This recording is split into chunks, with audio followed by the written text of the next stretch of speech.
Okay, so next saya akan tambahkan sedikit air lagi. Okay, saya akan tambahkan sedikit air lagi. Dan kemudian saya akan masukkan terung. So, tuang ya. Bismillah.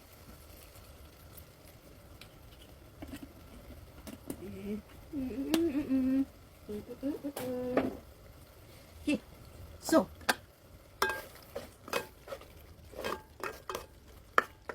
kacau lagi, gaulkan lagi sampai dia bermesra. Oh, percikan asmara terkena di kaki kiri saya. Serius, di tapak kaki Tapi itu yang dipanggil memasak. Pengalaman dan keseronokan memasak.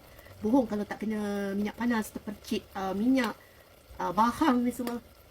Tapi ini juga antara petanda keberanian seseorang. Bila dia mampu untuk melangkah ke dalam alam masakan. Jadi nama saya, dia mesti berani. Dia seorang yang berani, insyaAllah. Okay.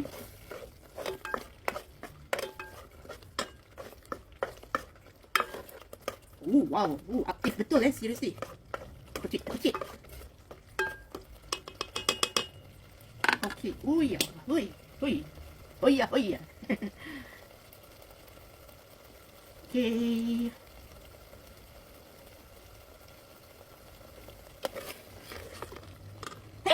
Alhamdulillah, itu dia alhamdulillah, itu dia kawan.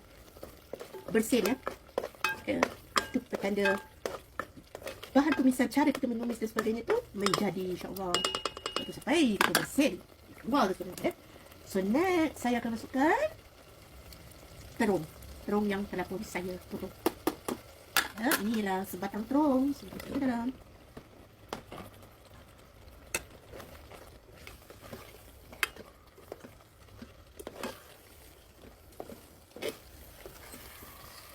Kacau.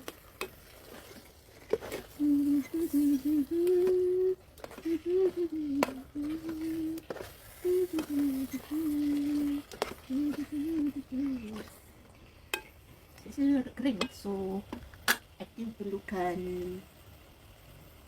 kita masukkan air asam tu. Sebab seingat saya macam yang mama saya pernah masak setiap kali kalau asam pedas ni, dia akan tuangkan air asamnya. Oh ya. So dia air asam, putus asam sikit tuang. Bismillah. Boleh lah ya, sudah tuang dah. Kan, so kita kasih dia, bagi dia gaul, bagi dia sebati dan berbesar di dalam. Dia check tadi bahagian depan bawah nasi ni, make sure dia ke bawah kalau tak tadi jadi macam tadi.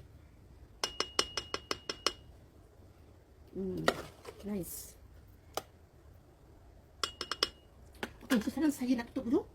Okay, saya nak tutup dulu dan biarkan dia dalam beberapa minit. Tunggu sampai mendidih and see how lah. Kita tutup dulu and see how lagi few minutes. Yes.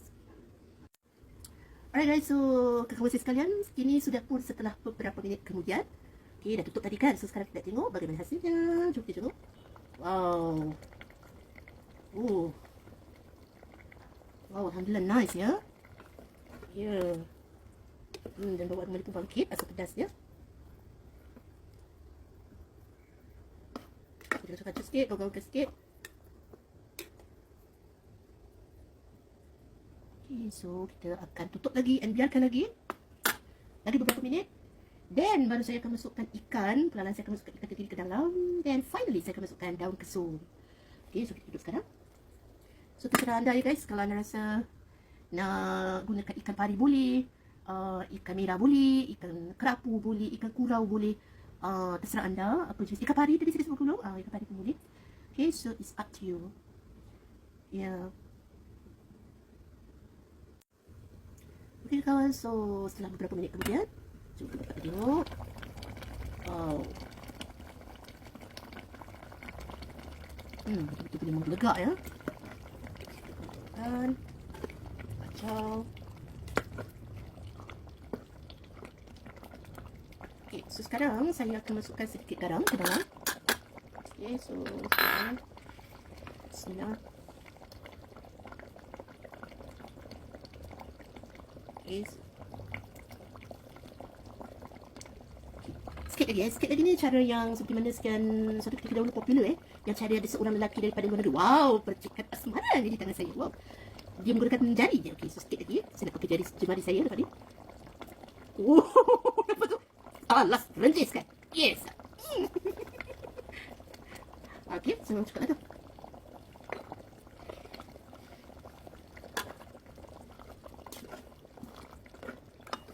Okey, so saya mungkin akan tambah air.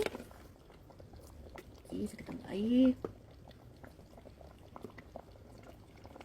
So saya nak kasih dia, bukan kata ini tak okey, tapi saya nak kasih dia level sikit. Ya, so rasa dia berkuah lebih sikit lah guys. So kita kasih itulah.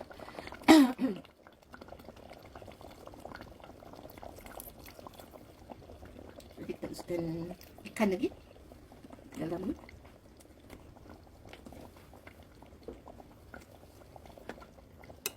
So lagi gaulkan. Gaul. Dan sambil ni, sambil masak ni kita boleh bayangkanlah tempat indah kita pergi. Ada faham maksud saya? Ya, untuk happykan, hiburkan diri dan hati sendiri. Kita beranganlah sekejap pergi ke Spanyol ke, Itali ke, Melancong dan French. Mana lagi Arab Saudi. Ya, marhaba. Mana-mana je lah guys, mana-mana je lah kawan Waktu pergi ke tepi pantai. Kita lah happy-happykan diri. Okay, so sekarang ni saya dah boleh masuk ke ikan. Okay, bismillahirrahmanirrahim. So ni dia beberapa keping ikan tenggiri. So saya akan masuk ke perlahan-lahan ke dalam. Okay, saya akan turunkan suhu. So bismillah. Okay, kepingan pertama sudah mulai masuk. Kepingan kedua.